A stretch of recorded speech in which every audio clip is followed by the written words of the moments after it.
ॐ श्री हरये नमः। श्री गुरुभ्यो नमः। श्री वेदपुरुषाय नमः।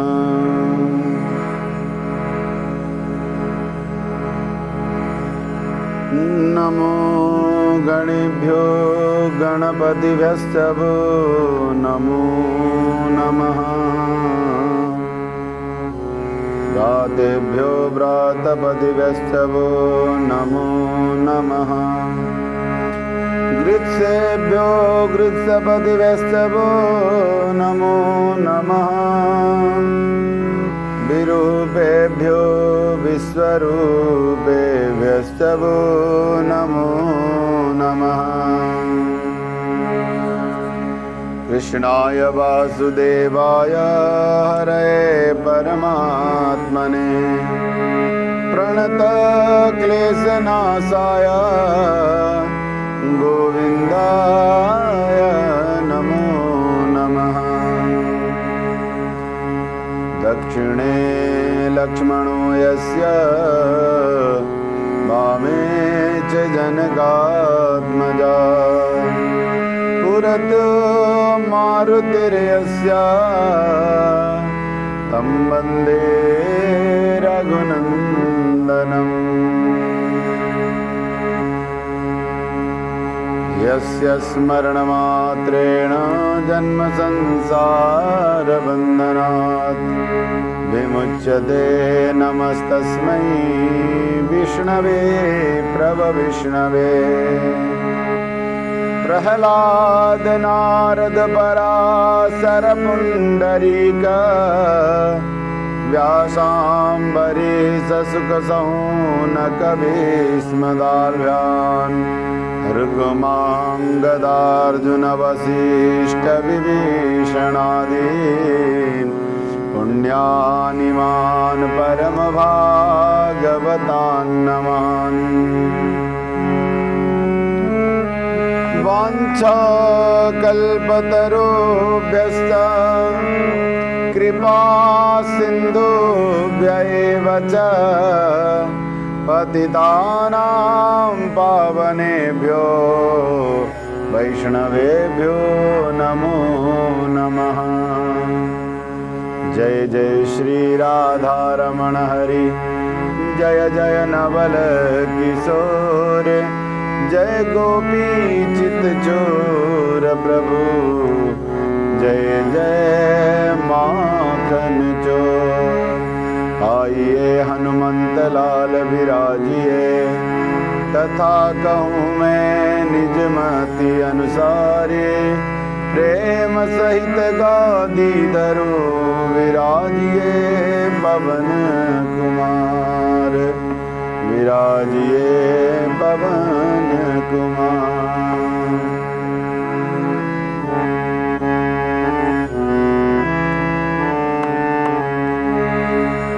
परम मंगलमय श्रीमद् भागवत महापुराण। कर्तुम अकर्तुम अन्यथा कर्तुम सर्वकर्तुम समर्थ प्राणतम प्रियतम पुरुषोत्तम नंदनंदन श्याम सुंदर श्री लक्ष्मी नारायण सीताराम शालग्राम प्रभु के श्री चरण में वंदन करते हुए परम मंगलमय श्रीमद् भागवत कथा के रसिक समस्त दिव्य श्रोतागण, राम भक्त श्री हनुमान जी महाराज, यजमान के समस्त कुल पितृगण एवं उपस्थित श्रोतावृंद, हम सभी के परम मंगलमय पुण्यों के फलस्वरूप, जैसा कि हमने विगत दिनों में इस चर्चा को श्रवण करी और उसमें बताया गया कि जब हमारे भाग्यों का उदय होता है तभी हमें सत्संग उपलब्ध होता है, उसमें भी श्रीमद् भागवत सत्ता। तो हम अपने पितरों के निमित्त यह पुण्यतम पवित्र अति पवित्र परम पावन कथा का श्रवण कर रहे हैं। आइए, कथा में प्रवेश करने से पहले मन, वाणी, चित्त, अंतःकरण और अपने संपूर्ण शरीर को भगवान नाम से पावन करते हुए हम फिर कथा के प्रसंगों को यथासमय श्रवण करने का प्रयास करेंगे। सबसे पहले आइए कुछ राधा नाम कीर्तन करते हैं, उसके पश्चात फिर भगवान की महिमा श्रवण करेंगे।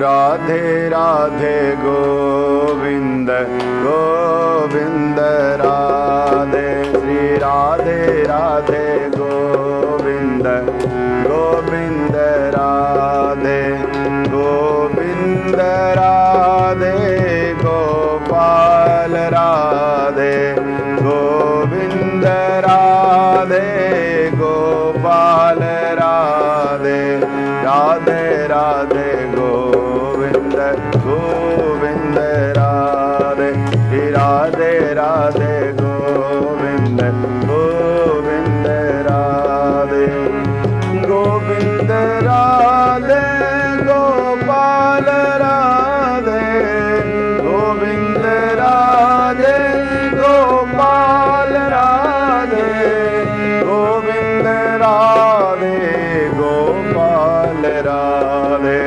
गोविंद राधे गोपाल राधे, राधे राधे गोविंद गोविंद राधे, राधे राधे गोविंद गोविंद राधे, राधे राधे गोविंद गोविंद राधे, गोविंद राधे गोपाल राधे, गोविंद राधे गोपाल राधे, गोविंद राधे गोपाल राधे, गोविंद राधे गोपाल राधे, गोविंद राधे गोपाल राधे, गोविंद राधे गोपाल राधे, राधे राधे गोविंद गोविंद राधे, राधे राधे गोविंद गोविंद राधे, गोविंद राधे गोपाल राधे, गोविंद राधे गोपाल राधे, गोविंद राधे गोपाल राधे, गोविंद राधे गोपाल राधे, गोविंद राधे गोपाल राधे, गोविंद राधे गोपाल राधे, गोविंद राधे गोपाल राधे, गोविंद राधे गोपाल राधे, गोविंद राधे गोपाल राधे, गोविंद राधे गोपाल राधे, राधे राधे गोविंद गोविंद राधे, राधे राधे गोविंद गोविंद राधे, राधे राधे गोविंद गोविंद राधे, राधे राधे गोविंद गोविंद राधे, राधे राधे गोविंद गोविंद राधे, राधे राधे गोविंद गोविंद राधे, राधे राधे गोविंद गोविंद राधे।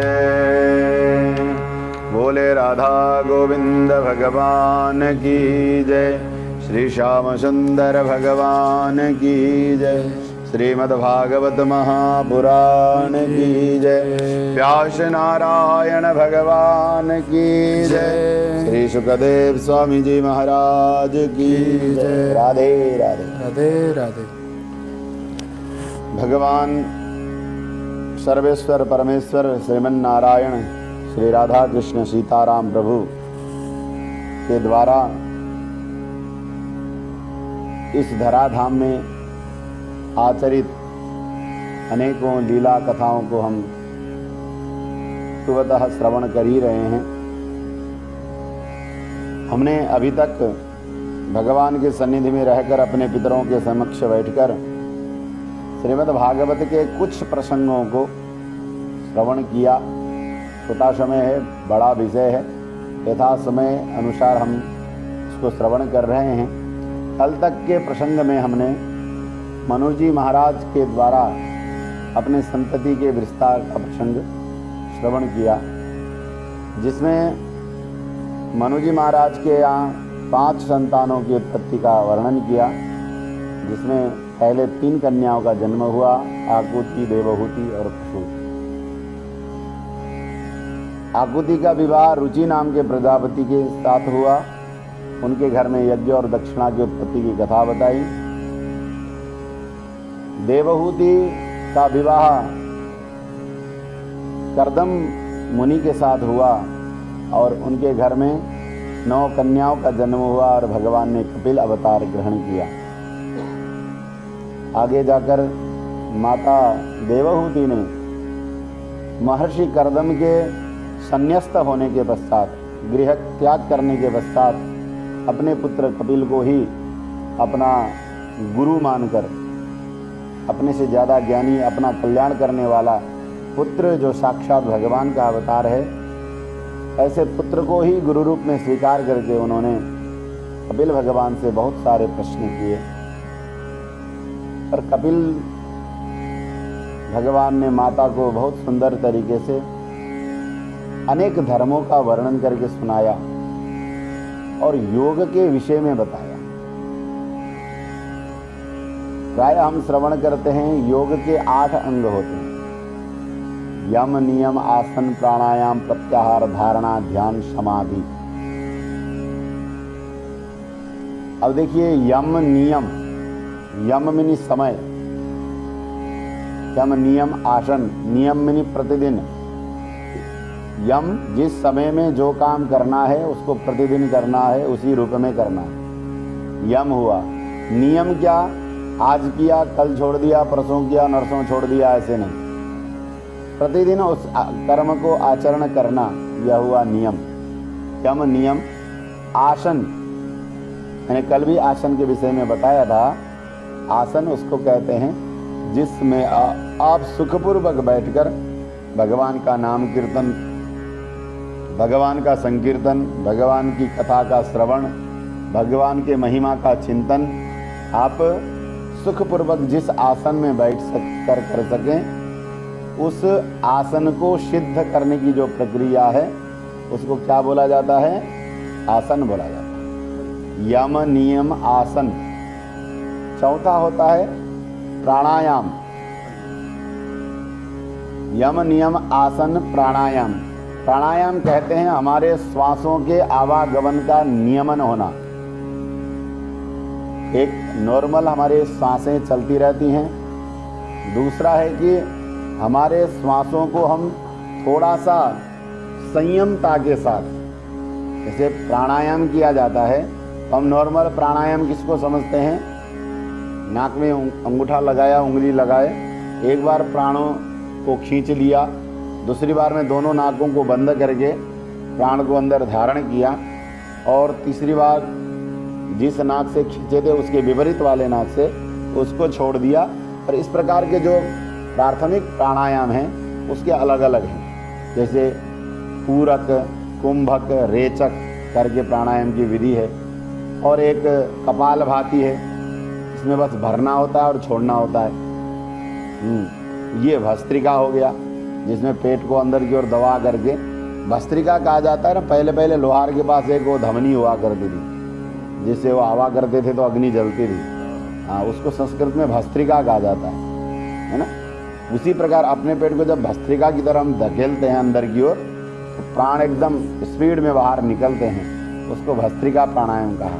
तो ऐसे 2-4 प्राणायाम हम जानते हैं, लेकिन प्राणायाम योग के अनुसार क्या है, जैसे हमने पहले सुना है कि ऋषि लोग कई सौ वर्षों तक तपस्या करते रहते थे, और वो कैसे कई सौ हजारों वर्षों तक रहते थे। तो कहा जाता है कि हमारी श्वास जो है ना वो निहित है, ये बंदा इतने श्वास लेकर के जीवन जिएगा। जो प्राणायाम करता है उसकी आयु बढ़ती है, ऐसा संत लोग, आयुर्वेद के उपचारक जो डॉक्टर हैं वो लोग और ज्ञानी लोग कहा करते हैं। हम अपने श्वासों पर जितना नियंत्रण करते हैं उतना शरीर का स्वास्थ्य बढ़ता है, उतनी हमारी आयु बढ़ती है। इसलिए बहुत पहले, मतलब जब ये सृष्टि आरंभ हुआ तब से लेकर ऋषियों ने प्राणायाम को आत्मसात किया। तो ये अष्टांग योग का चौथा चरण है, यम, नियम, आसन, प्राणायाम। यम मिनी क्या होता है? समय। नियम का अर्थ क्या होता है? टाइमिंग। आज 8 बजे तो कल भी 8 ही बजे, न 8:30 न 7:45, है कि नहीं? यम, नियम। आसन, एक बैठने की स्थिरता, कभी घुटना उठा लिया, कभी पैर सीधे कर लिए, कभी टेढ़े हो गए, ऐसे नहीं। हम जिस आसन में बैठ गए तो उस आसन में एकदम स्थिर होकर बैठना। 1 घंटा, आधा घंटा, शुरुआत में 5 मिनट से स्टार्ट कर सकते हैं। 5 मिनट एक आसन में बैठे, फिर पीड़ा हुआ तो 2 मिनट टहल लिया, फिर उसको अभ्यास करते करते एक दिन 10 कर दीजिए। 2-3 दिन के बाद थोड़ा पीड़ा होगी, लेकिन 10 मिनट तक उसको खींच के ले जाइए और उस 10 मिनट को स्थिर रखिए। उसके लिए 2 दिन, 4 दिन, 5 दिन आपको लग सकते हैं, फिर उसमें आराम से 10 मिनट बैठने के लिए। जब आप 10 मिनट आराम से बैठ जाओ, फिर अगले दिन से उसको 15 मिनट की ओर खींचो, क्योंकि ये क्या है? अभ्यास है। अभ्यास जब तक बढ़ाएंगे नहीं तब होगा ही नहीं, है कि नहीं?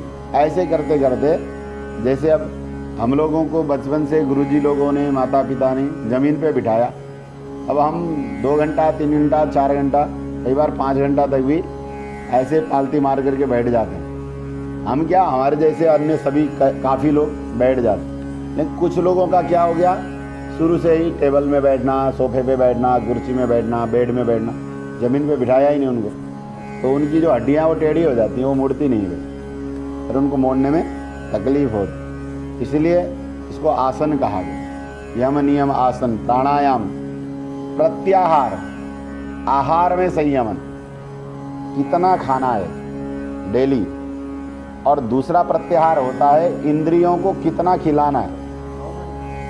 एक तो हम आहार करते हैं, एक हमारी इंद्रियां आहार करते हैं, है कि नहीं? एक हम खाना खाते हैं, एक हमारी इंद्रियां खाना खाती हैं। हम रोटी सब्जी खाते हैं, आँख रूप को देख करके आनंद लेता है, कान मीठे शब्दों को खाता है, नाक सुगंध को खाता है, त्वचा कोमल स्पर्श को भोजन करता है। ऐसे हमारी अलग अलग इंद्रियां जो हैं अलग अलग वस्तुओं का भोजन करती हैं। उसमें भी संयमन करने को प्रत्याहार कहा जाता है। यम, नियम, आसन, प्राणायाम, प्रत्याहार, धारणा। अब जब इन 5 पर आप स्थिर हो जाएं, फिर एक कोई इष्ट का की फोटो ले लीजिए, प्रतिमा ले लीजिए, अथवा कोई बिंदु ले लीजिए, दीवार में एक छोटी सी बिंदु बनाई, उसके चारों ओर घेरा लगा दिया, उस बिंदु में अपने ध्यान को धारण करना। मतलब अपनी जो सोच विचार है, मन की स्थिति है, चिंतन की स्थिति है, बुद्धि की जो गति है, हर चीज को उस बिंदु में ला करके टिका देना, इसको क्या बोलते हैं? धारणा बोलते हैं। धारणा, ध्यान। अब जब आपने उस अपने संपूर्ण क्रियाकलाप को जब एक जगह निहित कर दिया, तब जाके आपका ध्यान लगना आरंभ होता है। ध्यान लगने के बाद क्या होता है? फिर तब आप कह सकते हैं कि मेरी समाधि लगी। उसके बाद आप 4 घंटा, 5 घंटा, 6 घंटा, 10 घंटा, कितना भी बैठ जाइए, आपकी समाधि लग सकती है। इसको क्या कहा जाता है? समाधि।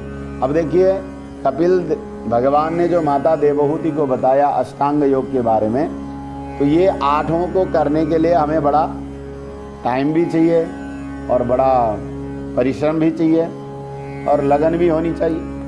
केवल टाइम और परिश्रम से तो है नहीं, आज और कल मेहनत कर लिया, परसों से सो गए, तो फिर तो बात बनी नहीं। तो बहुत लंबा समय चाहिए, आपकी कर्मण्यता चाहिए उसमें, और हो पाएगा नहीं हो पाएगा ये तो संशयात्मक ही है। लेकिन इन अष्टांग योगों के साथ कपिल भगवान ने कहा कि माँ, आप एक काम करो, आप बैठ करके मेरे स्वरूप का चिंतन करो, दर्शन करो।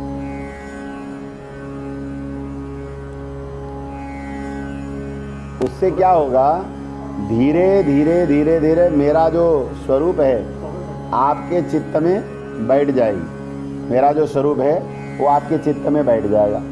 जब चित्त में बैठ गया उसके बाद तो आप आराम से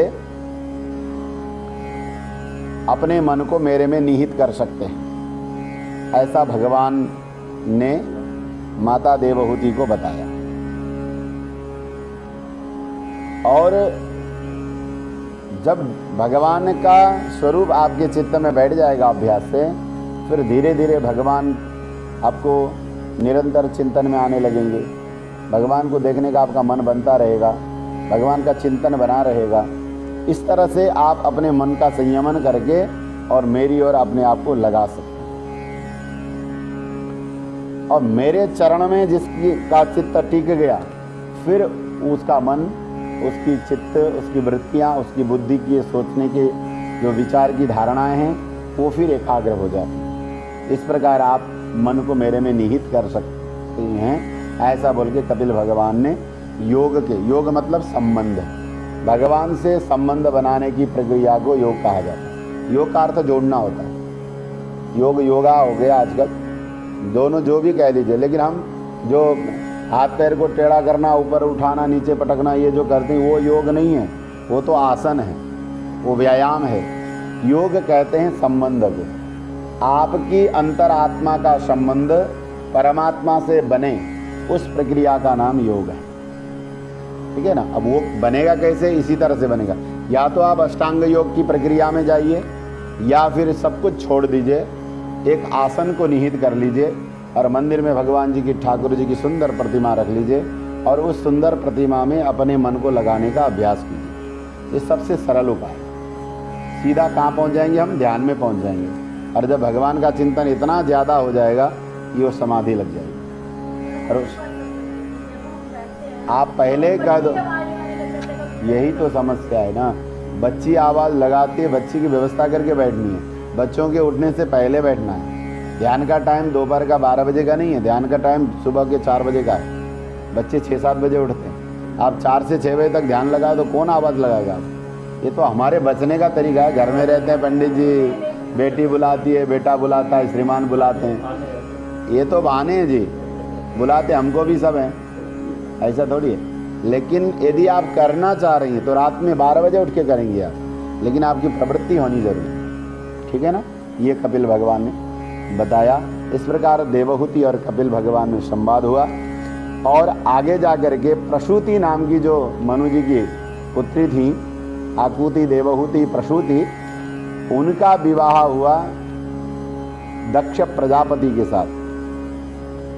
और दक्ष प्रजापति ने अनेक संतानों को, कन्याओं को उत्पन्न किया। और उसमें सबसे जो छोटी बेटी थी सती, उनका विवाह भगवान शिव के साथ हुआ। अब यहाँ पर प्रसंग आता है, दक्ष और शिव के बीच में शत्रुता बन गई अथवा द्वेष भाव जागृत हो गया। वो कैसे? इस प्रसंगों को कहने से पहले मैं आपके प्रश्न पे आता हूँ। कल इन्होंने एक प्रश्न किया था, जब वेदव्यास को ही भागवत का वर्णन नारद जी ने किया तो भक्ति ज्ञान वैराग्य को जगाते समय नारद जी ने भागवत क्यों नहीं सुना? यही प्रश्न था आपका। हाँ, मुझे याद है इसका। तो इसका ऐसा है, देखिए, हम जब कोई बीमारी हमारे अंदर होती है ना, हम किसी डॉक्टर के पास जाते हैं तो डॉक्टर जो होता है ना, अपने अपने अनुभव से ट्रीटमेंट करते हैं। ठीक है। एक आपको क्रोसिन की टैबलेट दे देगा कि ये खा लो, बुखार उतर जाएगी। दूसरे डॉक्टर के पास जाओगे तो डोलो होता है दूसरा, अंदर मेथड वही है लेकिन वो नाम लिखेगा डोलो का। हाँ, अगला कोई जाओगे तो तीसरे किसी कंपनी की पैरासीटामोल का नाम लिख देगा। अब डॉक्टर के पास क्या होते हैं, दवाई कंपनी वाले आते हैं और अपना अपना दे के चले जाते हैं, मेरा प्रचार कर दो, कमीशन ले लो। तो वो अपने अपने हिसाब से काम उतना ही करना है। देखिए, क्रोसिन में भी वो पैरासीटामोल रहता ही है। अब कोई पैरासीटामोल नाम से टेबलेट बना तो उसमें रहेगा ही रहेगा, और डोलो में भी वही पैरासीटामोल रहता है। दो चार चीज़ें आगे पीछे कर देते हैं लोग अपने अपने हिसाब से, है कि नहीं। लेकिन बीमारी तो बुखार ही है ना, लेकिन प्रत्येक डॉक्टर ट्रीटमेंट अपने अपने तरीके से करता है। जब नारद जी ज्ञान वैराग्य को जब जगा रहे थे ना, तो नारद जी ने विचार किया, भागवत तो निगम का फल है। क्या है? निगम रूपी वृक्ष, उसका फल है। वेद, वेदांत, वेदांग, उपनिषद पूरा और वेद, उन सब चीज़ों का फल भागवत निश्चित है। अरे फल मत खिलाने से क्या, मैं सारे वेदांगों को पढ़ के सुना देता हूँ, ऐसा नारद जी का मत हुआ। तो उन्होंने कहा भागवत से अच्छा है कि मैं वेद भी उनको सुनाता हूँ, उपनिषद भी सुनाता हूँ, स्मृति ग्रंथ भी सुनाता हूँ, जितना मुझे आता है। जो भागवत के पिता हैं, पुत्र से ज़्यादा पिता का सम्मान करना चाहिए, इस भाव से नारद जी ने वो सुनाया। जब सुनाया तो उनकी जागृति नहीं हुई, तो नारद जी को अब वही पैरासीटामोल वाली कहानी आ गई। एक टैबलेट का उपयोग उन्होंने किया, जब नहीं हुआ तो अब वो जिज्ञासा से उसका उपचार ढूंढने के लिए जब निकले, तो दूसरे डॉक्टर साहब मिले, वो थे सनक सनंदन सनातन सनत कुमार। उन्होंने कहा तू क्रोसिन क्यों दे रहा है, इनको डोलो का टैबलेट लिख दे, 2-4 दिन में बुखार उतर जाएगा। ठीक है, तो नारद जी आकर के दोबारा उन्होंने डोलो लिख दिया। क्या समझे? तो दूसरे तीसरे दिन आते, जो पेशेंट आया था, जो बीमार आया था, उसका बुखार उतर गया। ठीक है, ट्रीटमेंट तो नारद जी ने भी सही किया था, लेकिन यहाँ पर जो ज्ञान वैराग्य का ट्रीटमेंट, वो सनक सनंदन सनातन सनत कुमार के उपाय से अच्छा हो गया। ठीक है, तो ये अपने सोच का तरीका हुआ कि जब भागवत सुनाना, भागवत में तो उनसे अंश ले करके इसका वर्णन किया गया है। अब एक फल खिलाने से क्या अच्छा, अब पूरा आम का पेड़ ही खिला देते हैं, उससे उसमें तो कई सारे फल होंगे, तो वो ज़्यादा जल्दी काम कर जाएगा। इस विचार से नारद जी ने भागवत नहीं सुनाया। जब सनक सनंदन सनातन सनत कुमार ने कहा कि तुम भागवत सुनाओ, तो वहाँ पर नारद जी कहते हैं, अरे भागवत, मैंने तो भागवत से भी बड़े बड़े ग्रंथ सुना दिए। तब वहाँ पर सनक सनंदन सनातन सनत कुमार कहते हैं कि हर बीमारी का जो उपाय है ना, वो अलग अलग होता है। शरीर में ही बीमारी लगती है, लेकिन उसका ट्रीटमेंट करने का अलग अलग होता है। गला खराब है तो तुलसी का काढ़ा पीजिएगा, पेट खराब है तो जीरा पानी और अजवाइन पानी और हींग वाला पानी और उसमें काला नमक डाल के, है कि नहीं। अब घुटनों में दर्द है तो उसमें अब और चीज़ें लगाएंगे, जैसे कुछ लोग तेल में कपूर डाल के मालिश करना शुरू कर देते हैं, हाँ, तो और पत्तों को पीस करके उसमें मिला के। तो हर एक ही शरीर में अनेक बीमारियां होती है, तो उसका ट्रीटमेंट भी अलग अलग होता है।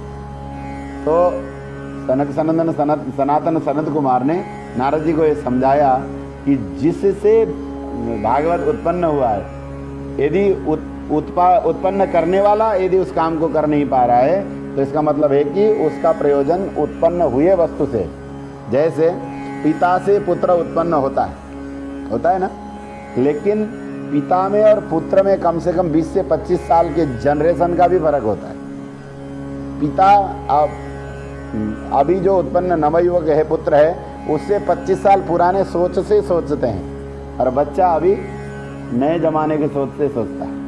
ठीक है ना। तब तो आजकल के बच्चे जिस तरह से सोचते हैं, उस तरह से आप लोग नहीं सोच सकते। आप कहोगे आजकल के बच्चे एडवांस हैं, हमारी सोच में चलते नहीं। ये क्या है? समयानुकूल परिस्थिति। और दूसरी बात, इसको हमने इस तरह से समझा। दूसरा यह है कि नारद जी को ज्ञान नहीं था, ऐसा नहीं है, लेकिन उन्होंने वहाँ पर यह व्यवहार दिखाया। कोई चीज़ आप खुद कर रहे हो, आपको सब कुछ आता है, फिर भी यदि आपसे नहीं बन पा रहा, तो आपको अपने से बड़ों से, अपनों से, ज्ञानी लोगों से पूछना चाहिए, पूछ करके समाधान लेना चाहिए। जैसे घर में मम्मी पापा रहते हैं, माता पिता रहते हैं, तो उनसे पूछ करके काम करना चाहिए। नारद जी को तो भागवत कंठस्थ ही था, उन्होंने वेद व्यास को बताया था। तो नारद जी ने ये व्यवहार दिखाया कि आप अपने से, बड़ों से पूछकर काम करना सीखो, वो ज़्यादा फलीभूत होता है। बड़े कह देते हैं ना, बेटा ऐसे कर लो, तो वो न होने वाला काम भी हो जाता है। क्यों? उस कर लो वाले में आशीर्वाद आ जाता है, उन्होंने आज्ञा दे दिया। और अपने आप करने में कई बार वो चीज़ फंस भी जाती है, वो नुकसान भी कर देती है। अब हमारे गुरुजी यही इसी प्रसंग को समझाने के लिए कहा करते थे, मेडिकल होता है ना, मेडिकल में सारी औषधियाँ रखी हुई, अब हम मेडिकल में जाएं, हमने एक आधा पढ़ रखा हो कि ऐसा हो तो ये दवाई खा लो, तो वो दवाई रिएक्शन कर सकती है। लेकिन वही दवाई यदि आपको डॉक्टर देगा तो वो कैसे देगा? एक गोली लिख देगा, उसके साथ उसके साइड इफेक्ट के साथ मिलता हुआ दूसरा टैबलेट भी लिख देगा। जैसे आपको कोई पेन की दवाई लेनी है तो डॉक्टर तुरंत आपको गैस की गोली लिख देता है, राधे राधे लिखता है।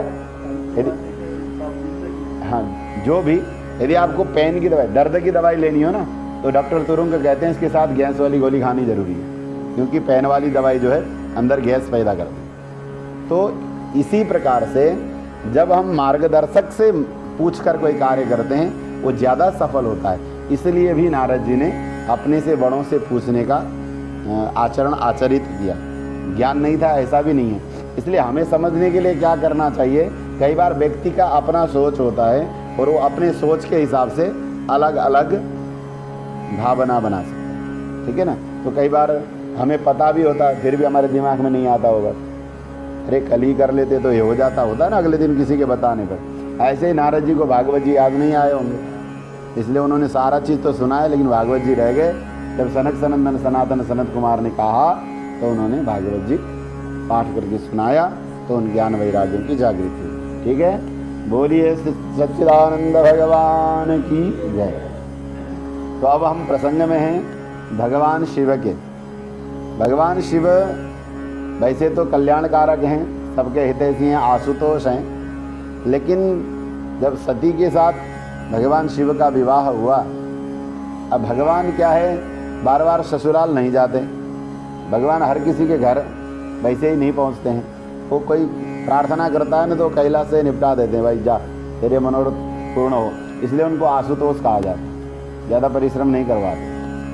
तो ऐसे कल्याणमय स्वरूप भगवान शिव है और उनका विवाह सती के साथ हो गया, काफ़ी समय निकल गया।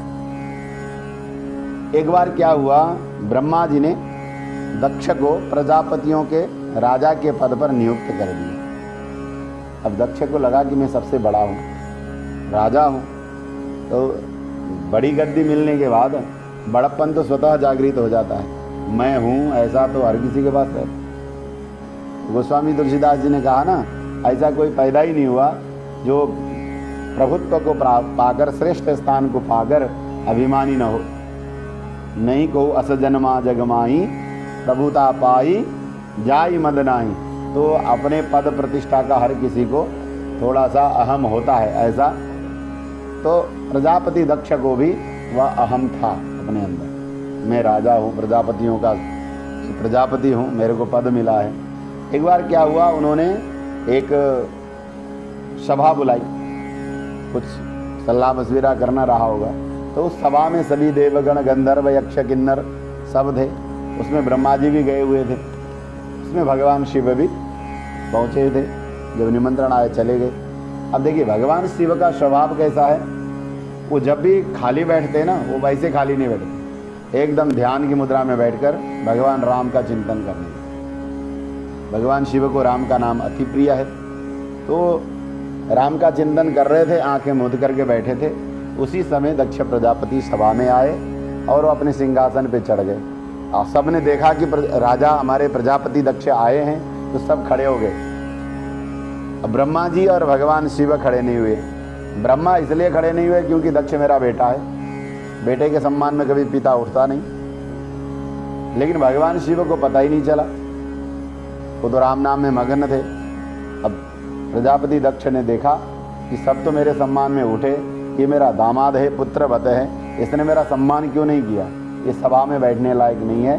और दक्ष ने कहने लायक न कहने लायक सारे शब्द वहाँ पर उच्चारित कर दिए। अब भगवान शिव तो भगवान शिव है, देखिए जहर को जिसने पी लिया, दो चार शब्द बोलने में क्या जाता है। भगवान ने कहा कोई बात नहीं, ये अब बड़े पद पर हैं, दो चार शब्द बोल दिए तो बोल दिए, भगवान ने कुछ नहीं कहा। लेकिन कई बार क्या होता है ना, सांप के साथ जो साइड वाले होते हैं ना, बड़े सांप के साथ साइड वाले जो भाई साहब होते हैं, उनके मन में खुंदक आ जाती है, अरे मेरे साहब को इतना बोल दिया तूने। तो अब भगवान शिव के साइड वाले साहब कौन है, नंदी जी महाराज। नंदी जी को बड़ा गुस्सा आया, अरे हमारे भगवान को तुम कहा जाने वाले न कहा जाने वाले सारे शब्द बोल रहे हो, तुम्हारा तो अभिमान से भरा हुआ जो सर है ना, जाओ नारा श्राप है, तुम्हारा एक दिन सर कटेगा। श्राप दे दिया। अब इधर से भी श्राप जा रहे हैं, उधर से भी श्राप आ रहे हैं। भगवान शिव को लगा ऐसी जगह पे बैठना नहीं चाहिए, भगवान उठ के चले गए। अब भगवान गए तो नंदी जी भी चले गए, सब चले गए। ये बात यहीं पे मतलब दी एंड तो नहीं हुआ, लेकिन रुक गया, कहानी खत्म हो गई थी। कई वर्षों के बाद दक्ष के मन में वो जो खुंदक जिसे कहते हैं, वो पहले का जो द्वेष था, उसका बीज था, वो फूट गया। आज उसको कहा कि भगवान ये जो शिव है, इसको नीचा दिखाने के लिए मैं एक यज्ञ का आयोजन करता हूँ। तो यज्ञ का आयोजन करने की बात हुई।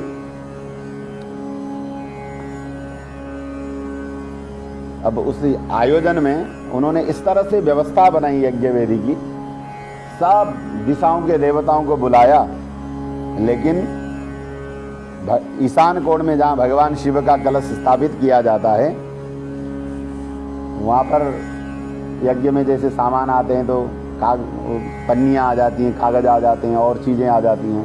लकड़ी की पेटी में कुछ सामान लाए तो ऐसी चीज़ें जो कूड़ा करकट जिसे कह सकते हो आप, हाँ, डस्टबिन टाइप की चीज़ें, वो सब ले जा करके इकट्ठा करके रख दिया। ऐसे वेदी का निर्माण किया, क्योंकि उनका लक्ष्य था अपमान करना। जब भी कोई अच्छा कार्य करे ना, तो उसमें लक्ष्य गड़बड़ नहीं होना चाहिए, नहीं तो अच्छा भी बुरा हो जाता है। जैसे उदाहरण के लिए दूध को हम अमृत कहते हैं, गंगा के जल को भी हम अमृत कहते हैं, लेकिन उस दूध को और अमृत को यदि कीचड़ में मिला दिया जाए, अब बताइए उसमें दूध रहेगा कि अमृत तत्व रहेगा? कुछ भी नहीं रहेगा, क्योंकि दूध और गंगा जल तो पवित्र है ना। लेकिन उसको यदि कीचड़ में आप मिला दोगे, नाली के पानी में मिला दोगे, तो फिर आप अमृत समझ करके उसको स्वीकार नहीं कर पाए। यही समस्या यहाँ पे हो गई दक्ष प्रजापति के यज्ञ में। अब दक्ष प्रजापति ने बृहस्पति सब नामक यज्ञ का आयोजन किया, उसमें भगवान शिव को निमंत्रण नहीं दिया और अन्य सब देवताओं को, देवियों को निमंत्रण दिया, और सबसे कहा जब तुम आना ना तो कैलाश के ऊपर से आना और गाजे बाजे बजाते हुए आना, ताकि उस शिव को पता चलना चाहिए कि कहीं कुछ हो रहा है। अब भगवान शिव तो निरा सकते हैं जी, देख किसी से मतलब होता नहीं। भगवान तो आनंद में, समाधि में है। कोई जाए आए, कोई खाए पिए, कोई अच्छा कपड़ा पहने, बुरा कपड़ा पहने, कोई कमाए कोई गंवाए, किसी चीज़ से उनको मतलब नहीं। उनको एक चीज़ से मतलब है कि राम राम राम राम, वो अपना राम का चिंतन करते हैं, श्री राम जय राम। बस यही चल रहा था। लेकिन अब माता पार्वती तो है ही है ना, माता सती, सती के मन में जिज्ञासा हुई, ये सारी लोग कहाँ जा रही। थोड़ी देर में देखा कि वो बहनें जो थी, स्वाहा स्वधा कश्यप की पत्नियाँ, सब आई उधर से। अब उन्होंने जाते हुए देखा तो एक को बुला के पूछ लिया, अरे बहन कहाँ जा रही हो? अरे सती तुमको पता नहीं है, हमारे पिता ने बहुत बड़े यज्ञ का आयोजन किया है और हमारे पास निमंत्रण आया, हम उसमें जा रहे हैं। अब बेटी थी, उनको लगा मैं कैलाश में रहती हूँ, यहाँ पे आने जाने के रास्ते भी गड़बड़ हैं थोड़े से, हो सकता है पापा ने निमंत्रण पत्र तो भेजा हो, डाकिया नहीं ला पाया। अब वैसे भी भगवान के घर में, गुरु के घर में, माता पिता के घर में जाने के लिए क्या निमंत्रण की ज़रूरत, ऐसे ही चले जाते हैं, दर्शन करके आ जाते हैं। ऐसा सती का मन हुआ और वो जाने के लिए प्रवृत्त हुई। देखिए, और हमारे गुरु जी कहा करते थे, हर माता को मायके जाने की जब बड़ी जल्दी होती, सती को भी जल्दी हुई। अब उन्होंने भगवान शिव के पास जा करके प्रणाम करके कहा, प्रभु आपके ससुर दक्ष प्रजापति ने बहुत बड़े यज्ञ का आयोजन किया है और मेरा मन है कि हम दोनों वहाँ चलें। भगवान शिव ने वह प्रसंग याद किया, लेकिन कहना उचित नहीं समझा। कहा, देवी देखो, कुछ जगह ऐसी होती हैं जहाँ पर न जाना बहुत अच्छा होता है, लेकिन अब माँ का मन था मायके जाने के लिए, काफ़ी समय भी हो चुका था, बहनें सारी जा चुकी हैं, तो बहुत विक्षिप्त होने लगी, कभी इधर जा रही, कभी उधर जा रही। भगवान शिव ने देखा ये यहाँ ही रहेगी तो इधर उधर घूमती रहेगी और इसी विद्वेष में कहीं ये अपने प्राणों को न त्याग दे कि हमको मायके जाने नहीं दिया, और वहाँ भेजूँगा तो वहाँ तो बड़ी दुर्दशा है, ये देख के वापस लौट के भी नहीं आएगी, करूँ तो क्या करूँ। तो भगवान ने विचार किया, अब ये यहाँ भी तड़प रही है, वहाँ जाएगी तब भी ऐसे ही तड़पेगी, अपने आंखों के सामने इसको दुखी देखने से अच्छा है कि इसको मायके भेज देता हूँ। तो अपने गढ़ों को साथ में लगा दिया और संकेत से कह दिया देवी मैं तो नहीं जाता, तुम्हारी इच्छा है तो देख लो, वैसे तुम्हारा वहाँ जाना ठीक नहीं। लेकिन माँ आवेग में थी तो पति की वो बातें दिल में बैठी नहीं कि जाना ठीक नहीं है। भगवान ने कहा जो राम करे हो ही सो, जो राम रचि राखा, को करी तर्क बढ़ावे साखा, ये भगवान का विचार था। बस अब माता चली गई, पीछे पीछे गण जा रहे हैं। अब वहाँ पहुँची तो एक माँ के अलावा और सब लोगों ने अपनी अपनी चीज़ें दिखाना शुरू कर दी। माँ आई और गले लगा के बेटी से मिली, अरे बड़े दिनों बाद आई, तो आज क्यों आई, कल क्यों नहीं आई, तेरी बहनें तो कल ही आ गई थी। अब ऐसी बातें माँ ने कहनी थी, अपनी बेटी से प्रेम होता है, बड़ा पुचकारा, प्रेम किया माँ ने। अब बहनें जो थी वो विद्वेष तो दिखा नहीं सकती थी, अब वो अपने घर गहने दिखाने लगी, अरे तू तो क्या कपड़ा पहन के आ गई, मेरा देख दुपट्टा, मेरे हार देख। सती को लगा अब क्या करे, हमारे पतिदेव ऐसे ही हैं, उनके पास ना गोल्ड है ना डायमंड है, कुछ है ही नहीं, वो तो खुद बाग की चाल लेके बैठते, हमको क्या दिलाएंगे। तर जो भी है बहुत बढ़िया है, कोई बात नहीं दीदी, तुम्हारे पास जो तुम पहनो, हमारे पास जो हम पहनेंगे, और तुम्हारे पास ज़्यादा है बोल के हम ज़्यादा कैसे पहने, जो हमारे पास है वही पहनिए। लेकिन कोई उस बात से कुछ बिगड़ा नहीं। जब यज्ञ के पास गई तो प्रजापति दक्ष जो है अपनी पुत्री को टेढ़ी आंखों से देख, यह बात सती को अच्छी नहीं लगी। लगा हो सकता है पिता की मेरे प्रति कुछ, या मेरा कोई व्यवहार, मेरी कोई बात पिता के मन में होगी, आज पता नहीं क्यों टेढ़ी आंखों से देख रहे, उस बात पे भी माइंड नहीं दिया सकते। जब जाके यज्ञ वेदी का दर्शन किया, देखा पूर्व में इंद्र का आसन है, अग्निकोण में अग्नि दीपक बाल रखे हैं, हाँ, दक्षिण में यमराज के लिए स्थान बनाया हुआ है, नैऋत्य में निरिति है, पश्चिम में वरुण है, वायव्य कोण में वायु का कलश रखा हुआ है, उत्तर में कुबेर का स्थान है, ऊपर ब्रह्मा जी बैठे हैं, अनंत भगवान भी वहाँ पर उपस्थित हैं। लेकिन ईशान कोण में जहाँ पर भगवान शिव का स्थान होना चाहिए था, वहाँ कोई वेदी नहीं है, कोई कलश नहीं है, किसी प्रकार का आसन नहीं है, वहाँ पे तो यज्ञ का जो सामान ले जाके इकट्ठा करके रख रखा है। तब उन्होंने हाथ जोड़ करके अपने पिता से कहा, पिताजी ये कैसे आप यज्ञ कर रहे हैं, ईशान कोण में भगवान शिव का स्थान होना चाहिए और आपने ये कूड़ा करकट रख दिया, इससे आपका कल्याण नहीं होगा, भगवान शिव के लिए स्थान कहाँ है।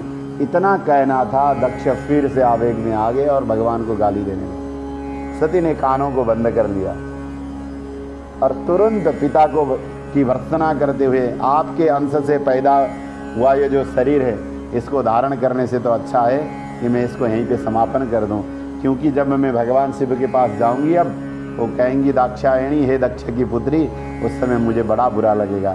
तो तुरंत योगाग्नि को प्रकट करती हैं और सती उस अग्नि में प्रवेश कर जाती हैं, शरीर के प्राण निकल जाते हैं, सती का शरीर गिर जाता है वहीं पर। अब जो भगवान के गण थे वो जाते हैं और भगवान शिव को संदेश दे देते हैं कि माँ सती ने तो इस प्रकार से अपने शरीर का त्याग कर दिया। भगवान को क्रोध आता है, वीरभद्र को प्रकट करते हैं अपनी जटाओं से और आज्ञा देते हैं, जाओ मेरे शक्ति स्वरूप तुम जा करके दक्ष को दंड दे के आओ। वीरभद्र जाते हैं अपने गणों को लेकर के और दक्ष के यज्ञ को विध्वंस कर देते हैं। दक्ष के मस्तिष्क से उसका गला उतार करके हवन कुंड